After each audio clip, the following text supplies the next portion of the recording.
Pemirsa, tingginya kasus COVID-19 juga diiringi akan tingginya permintaan alat kesehatan dan tingkat keterisian tempat tidur sejumlah rumah sakit di tanah air. Lantas, seberapa jauh kesiapan Indonesia dalam menghadapi lonjakan kasus COVID-19 kali ini? Kita simak informasi selengkapnya berikut ini.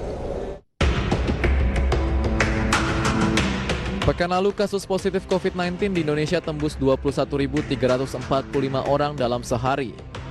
Tercatat dalam seminggu ini tambahan warga terpapar virus corona mencapai 125.396 kasus. Angka kasus mingguan ini lebih tinggi dari puncak kasus yang terjadi pada Januari 2021. Saat itu jumlah kasus mingguan hanya mencapai angka 89.902. Tingginya penambahan kasus COVID-19 di Indonesia juga diimbangi dengan tingginya permintaan akan alat kesehatan. Salah satu contohnya, tabung gas oksigen yang sempat mengalami kelangkaan di beberapa daerah dan rumah sakit. Sayangnya, selama ini Indonesia masih mengalami kendala terkait penyediaan alat kesehatan, di mana Indonesia masih ketergantungan akan alat kesehatan dari negara lainnya seperti China dan Hong Kong.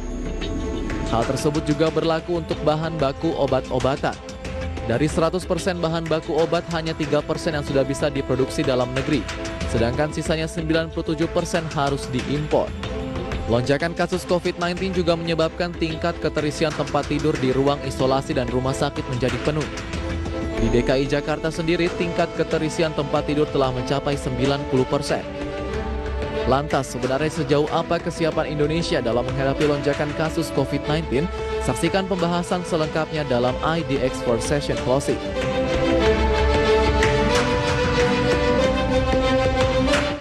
Ya pemirsa, lonjakan kasus COVID-19 menyebabkan tingginya permintaan alat kesehatan dan tingginya keterisian tempat tidur di rumah sakit rujukan. Dan kita akan membahas topik ini bersama rekan kami, Mangi Ferajong. Selamat siang, Mangi. Halo Prisa, selamat siang. Kabar yang baik hari ini ya, sehat Mangi? Sehat Prisa, Ya, Prisa sendiri bagaimana? Kabar yang sangat luar biasa, semoga kita senantiasa juga dalam kondisi yang sehat Mangi ya. Mangi, berbicara mengenai alat kesehatan, ini kan kita tahu kondisi COVID-19 di Indonesia terus mengalami peningkatan dan beredar isu yang sangat mengkhawatirkan kelangkaan tabung gas oksigen. Dari Mangi melihat ataupun memperhatikan gitu ya, apa sih yang menjadi penyebab dari kelangkaan tabung gas oksigen ini? Baik, terima kasih Prisa. Ya pemirsa, bahasan kita di siang hari ini masih seputar pandemi COVID-19 ya. Kalau pada episode lalu kita membahas terkait antara tumpukan utang pemerintah yang juga kaitannya erat dengan pandemi COVID-19. Tapi di siang hari ini kita akan membahas terkait dengan ketersediaan alat kesehatan di tengah lonjakan pandemi COVID-19. Kemudian kembali ke pertanyaan Prisa di awal tadi, apakah benar terjadi kelangkaan tabung gas oksigen dan apa sih penyebabnya? Nah, jadi memang dikabarkan ya terjadi kelangkaan oksigen, tabung gas oksigen di kalangan masyarakat dan juga di beberapa rumah sakit di Indonesia. Dan tentunya penyebab utamanya Prisa adalah karena lonjakan kasus COVID-19 yang sangat signifikan di Indonesia.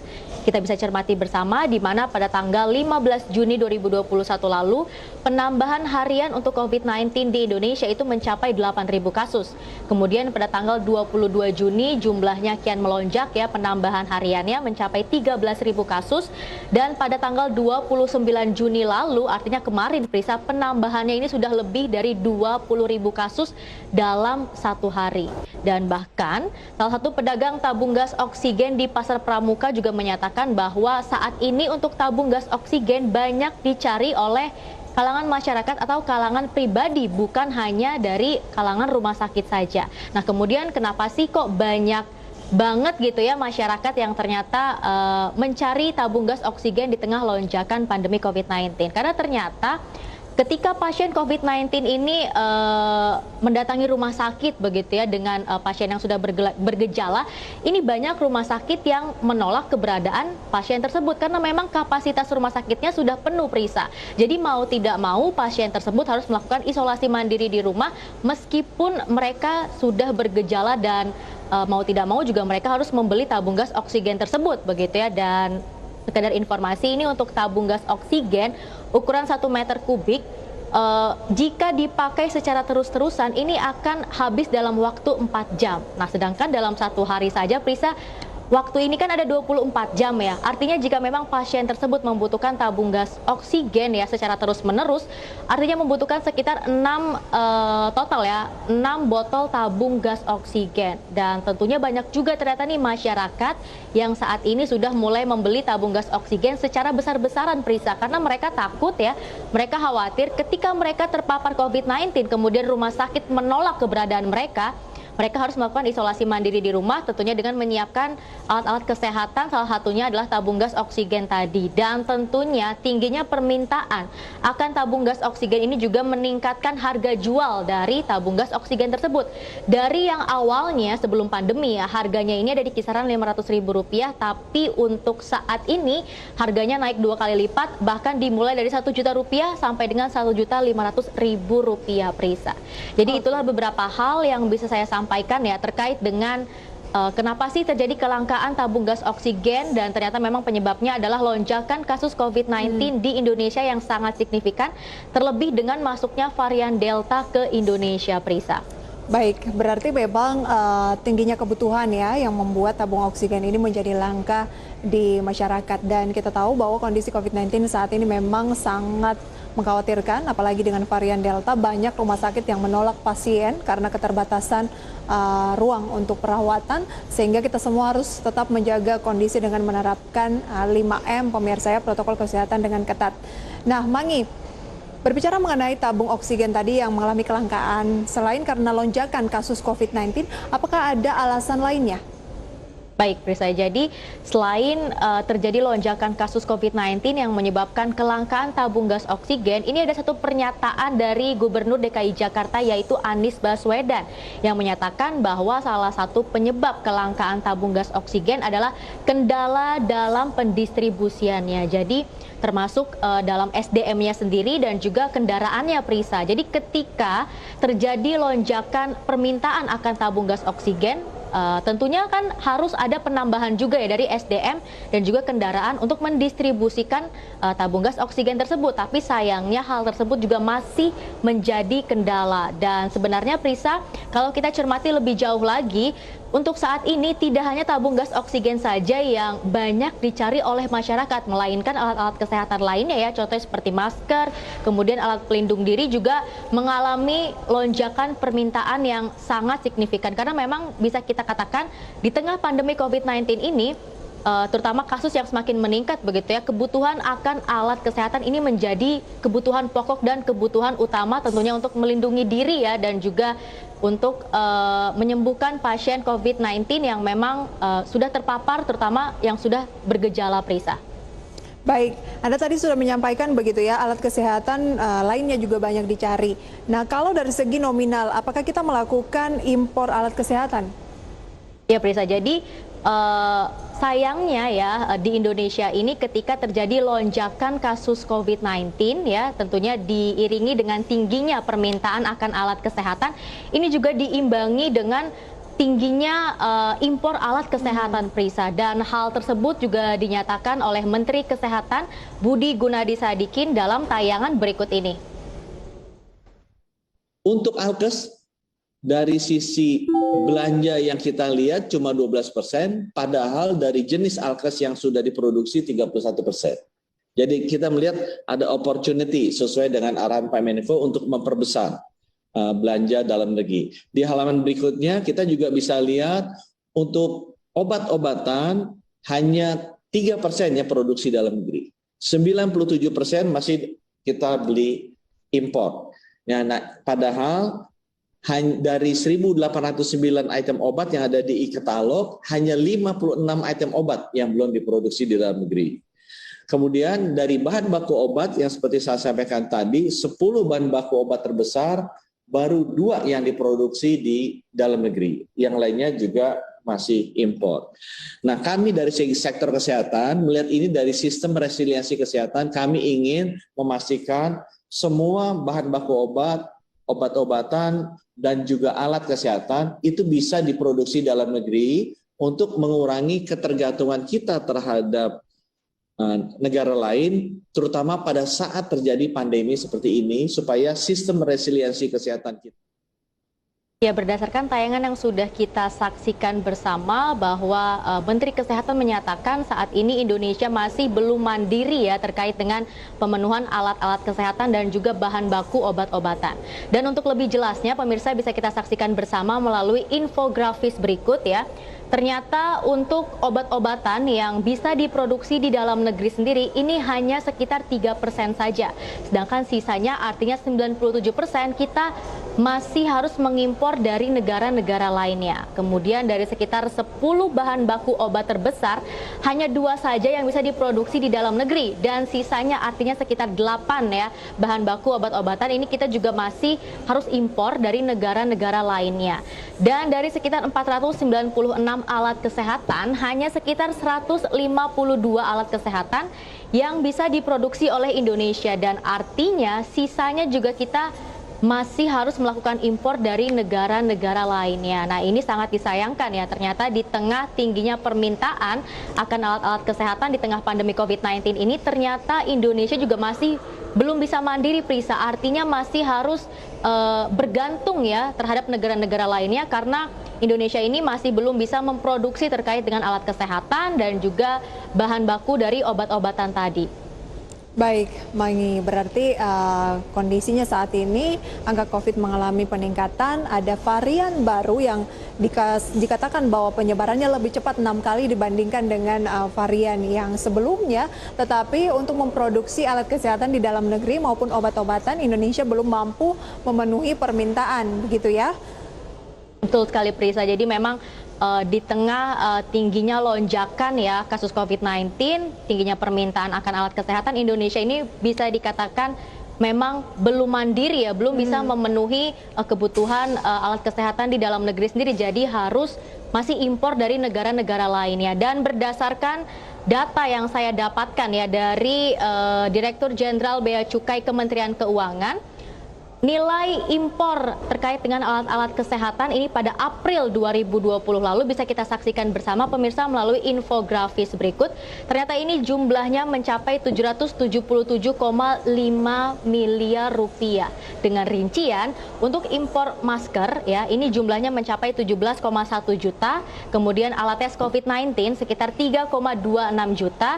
Kemudian alat pelindung diri yang banyak digunakan oleh tenaga kesehatan ya ini jumlahnya mencapai 1,95 juta, kemudian perlengkapan rumah sakit mencapai 1,49 juta, kemudian obat-obatan sekitar 390.000 dan alat kesehatan lainnya ini mencapai 422.000.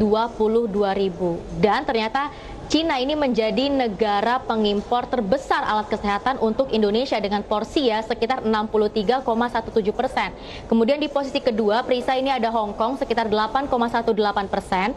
Kemudian ada Jepang di posisi ketiga dengan porsi sekitar 4,79%. Kemudian Singapura di angka 4,69% dan di posisi kelima ini ada Korea Selatan dengan porsi sekitar 1,6%. Jadi bisa kita simpulkan untuk nilai importasi dari alat kesehatan juga cukup tinggi sekali dan Cina ternyata menjadi negara pengimpor alat kesehatan terbesar bagi Indonesia untuk saat ini, Prisa. Oke, COVID-nya dinilai awalnya berasal dari Wuhan, kemudian alat-alat kesehatannya kita impor juga dari China gitu ya. Ini sangat menguntungkan tentunya untuk negara-negara yang berhasil melakukan ekspor ke negara-negara seperti Indonesia terkait dengan alat kesehatan karena kebutuhan yang tinggi.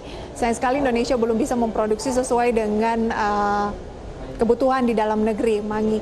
Tapi Mangi, kalau berbicara mengenai sudah dilakukan impor untuk alat-alat kesehatan maupun juga obat-obatan, misalnya gas oksigen, tabung gas oksigen tadi, apakah harganya Anda melakukan riset mengenai harga juga mengalami peningkatan dengan lonjakan kasus COVID-19?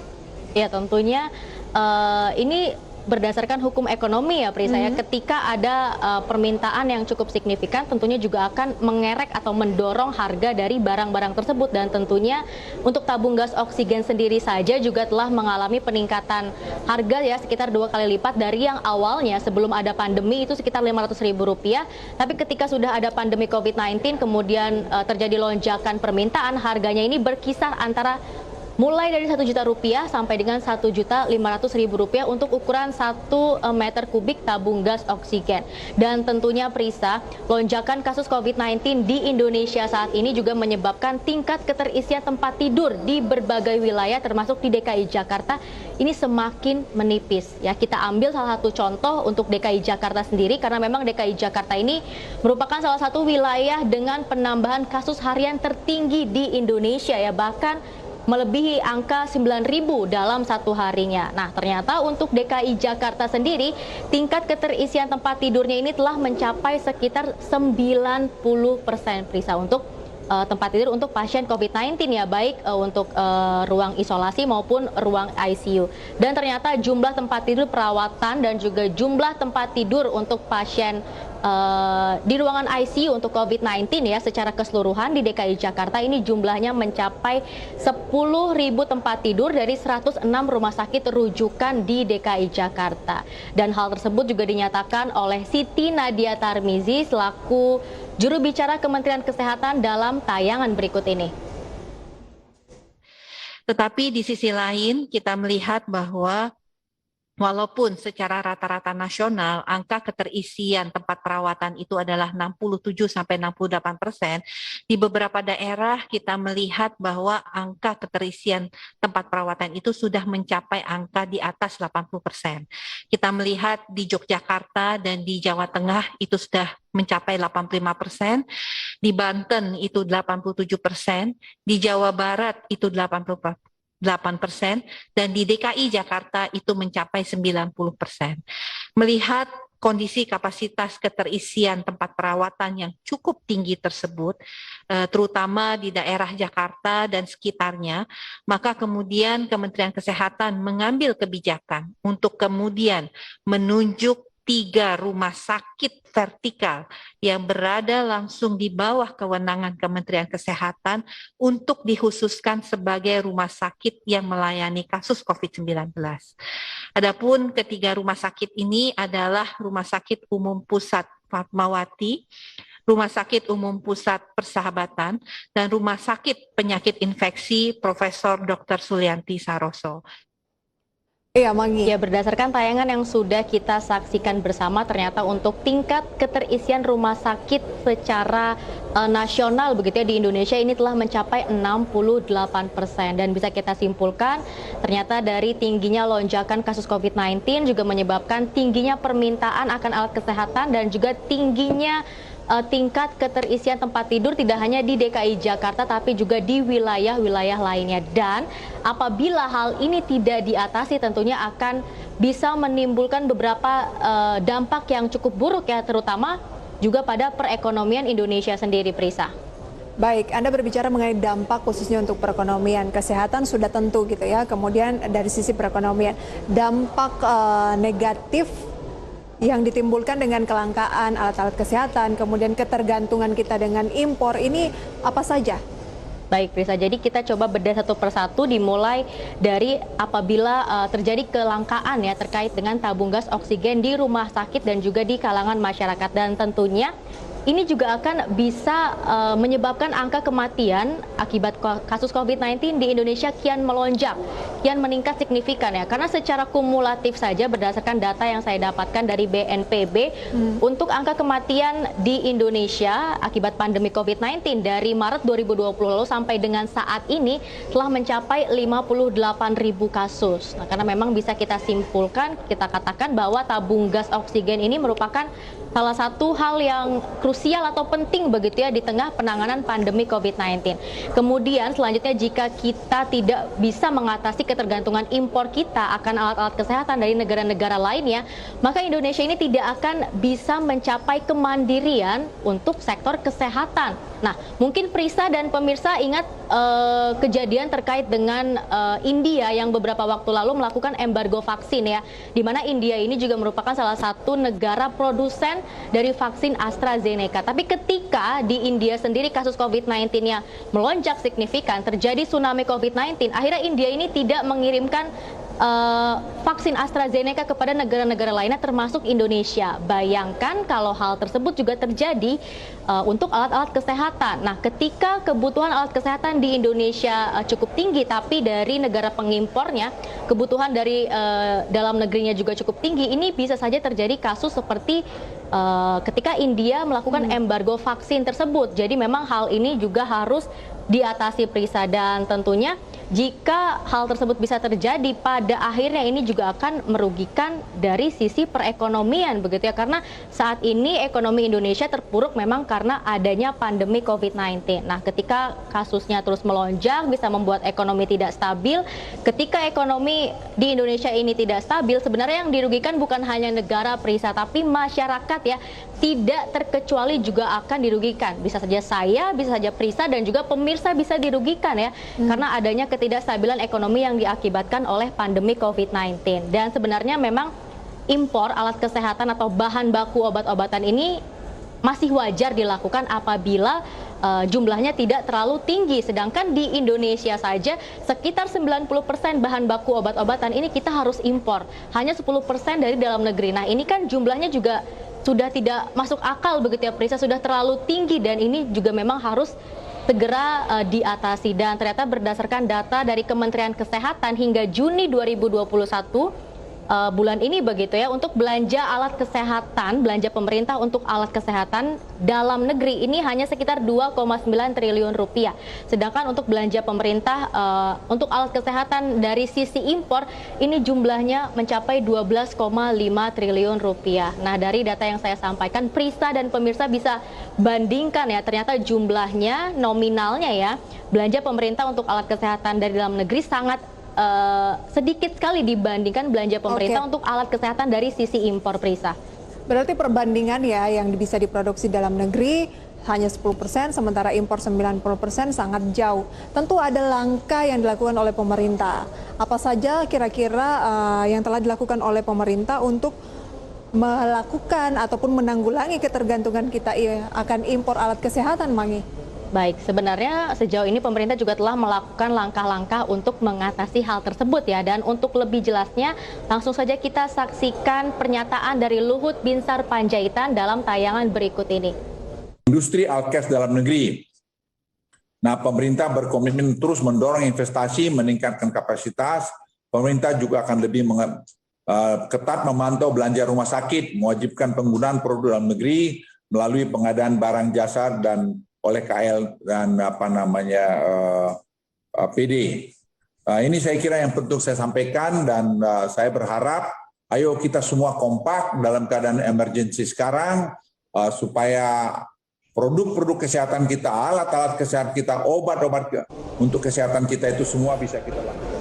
Ya, ternyata sejauh ini juga sudah ada beberapa langkah yang telah dilakukan oleh pemerintah untuk mengatasi ketergantungan impor alat-alat kesehatan ya. Salah satunya adalah tadi peningkatan kapasitas produksi alat kesehatan dalam negeri dan juga melakukan subsidi sertifikasi TKDN melalui dana PEN atau Pemulihan Ekonomi Nasional. Nah, bicara mengenai dana PEN sendiri, ternyata anggaran untuk sektor kesehatan dari dana PEN ini mencapai 131 triliun rupiah, dan ternyata hingga saat ini serapannya baru sekitar 50%. Artinya pemerintah juga harus lebih giat lagi agar dana PEN ya untuk sektor kesehatan ini terserapnya lebih banyak lagi. Di sisi lain, ketika pemerintah ini sedang membenahi masalah ketergantungan impor alat kesehatan, tentunya pemerintah juga harus menangani pandemi COVID-19 dengan tepat dan juga cepat. Karena awal mula segala permasalahan saat ini ya, Prisa, itu adalah karena COVID-19 ya, pandemi COVID-19. Dan dikabarkan bahwa pada tanggal 3 Juli mendatang ini pemerintah akan memberlakukan PPKM darurat ya, yang artinya lebih ketat dari PPKM mikro biasa, dan aturan-aturannya ini mungkin hampir mirip ya dengan PSBB atau lockdown. Nah, sebenarnya kalau kita lihat aturan ini memang perlu diterapkan meskipun di sisi ekonomi ini akan menghasilkan dampak yang buruk. Tapi kembali lagi, jika pandemi COVID-19 ini tidak bisa teratasi ke depannya, juga akan kembali berdampak buruk terhadap perekonomian, dan tidak hanya negara yang dirugikan, tapi juga masyarakat tidak terkecuali akan dirugikan, Prisa. Setuju, Mangi, dan tentunya kerugian juga sudah dirasakan oleh masyarakat saat ini ya, dan semoga kelangkaan mengenai keterisian ruangan untuk perawatan di rumah sakit, kemudian juga alat-alat kesehatan yang biasanya ini 90% kita impor dapat segera teratasi oleh pemerintah dengan mungkin meningkatkan produksi dari dalam negeri, tapi dengan kualitas sesuai dengan kebutuhan juga ya. Mangi, terima kasih banyak untuk sharing informasinya pada sesi kali ini. Selamat bertugas kembali. Terima kasih Prisa. Dan pemirsa, kami masih akan kembali usai jeda pariwara berikut.